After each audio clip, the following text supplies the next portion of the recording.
Hey, everybody, welcome to another episode of WP the Podcast. I'm David Blackman. And I'm Tim Streifler.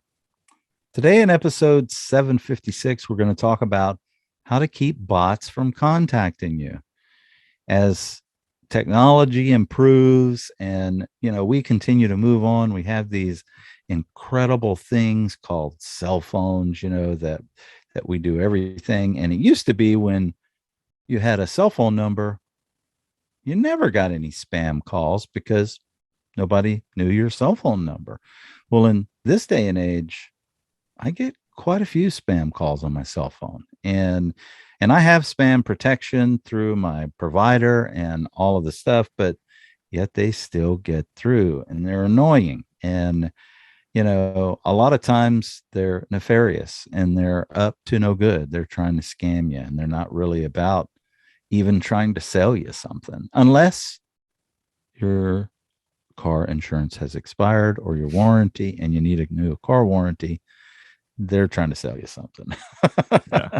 Yeah. So, what are some of the things that may be causing it? You may be unaware of, oh, why in the heck am I all of a sudden getting a ton of spam emails or phone calls on my phone? It may be because of your website. And we're going to talk today about things you can do to protect yourself from allowing these bots to capture your data and start selling it to the highest bidder and then spamming you to try to get money from your pocket, basically, is the bottom line.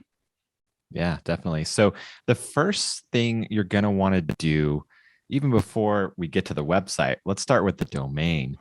You're going to want to pay for domain privacy because if you purchase a domain without privacy, your phone number and your email is out there. And so bots can scrape those Whois records and find your information and put you on lists and sell the data and stuff. And so it's one of those things where it's like one day without the privacy can like really kind of screw you over for months and years, because once it's out there, it gets added to all these different lists and stuff. So Right. Whenever you buy a domain, you want to make sure that your contact information is kept private. It'll protect your phone number and your email from getting a bunch of spam. So that's the first thing you want to do. Yeah. And the next thing you want to do, and I'll specifically talk about phone numbers, and then how about I'll let you, Tim, talk about emails and stuff Yeah. like that. We'll break it up into that. So, what are some of the things you can do to protect yourself from getting spam calls? Because the way that it works is there are robots out there. There's hackers. There are some pretty smart people that are just trying to, they realize that information is valuable and that they can sell information to different people. So gathering that information is what they're trying to do. Well, obviously, there are billions of websites on the internet. They're not individually going to each website, browsing it to see if they can find an email address or a phone number. They're actually sending out bots, little robots, to find out which websites have their phone numbers and or email addresses on the website, and they're capturing it. Now, there are some things you can do to protect yourself against that, and I'll specifically talk about phone numbers. One of the things you can do is to put your phone number in an image. Of course, Tim, they're getting smarter and smarter. We were talking about this in another episode. You can have text in an image and it can be grabbed. I had my Starlink being shipped to me. I'm gonna give you a perfect example.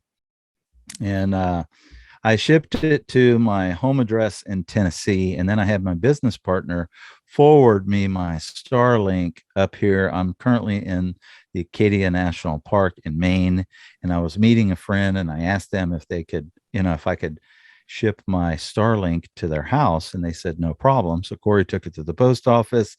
He did 2-day, postal service, and put insurance on it and got a tracking number. He took a picture of the receipt with the tracking number on it and he texted it to me.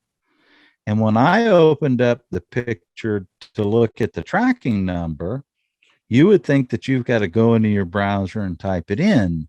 Eh. All I had to do was click on it, and it automatically had scanned that text and grabbed it and opened up the tracking link automatically, because it can read numbers and text now. So I don't know that this solution is going to be a good one for very much longer, but putting your phone number in an image as opposed to typing it out hyperlinked on your website where someone can click it and call you from the web browser or their phone, you know, is different. What you can do is add CAPTCHA. You know, there are tools that you can use if you want to put your phone number on there. If you're a restaurant, for example, and you want them to call to place an order or something, you may want your phone number on there, and you may want them to be able to call you immediately because you found out that from a conversion standpoint, that converts better than, you know, an image or whatever. Well, there are some software tools that you can use to combat the robots from grabbing that number. It basically will hide it and stuff like that. And it's, you know, a form of CAPTCHA, and you're just going to want to employ that on your website. Tim's going to talk about emails, some of the things you can do.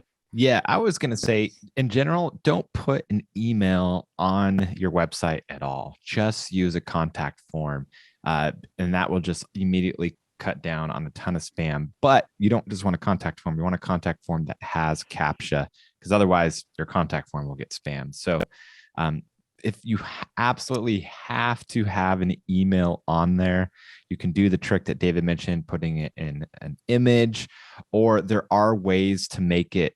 You can use CSS to kind of separate it out and use pseudo classes and stuff. That's getting pretty technical. But I would say just avoid it altogether and just use a contact form. Boom. Easy peasy. Chicken squeezy. Or you can do like we used to do back in the day when we wanted to subvert, like some platforms wouldn't allow you to put your contact information in, like Craigslist, for example.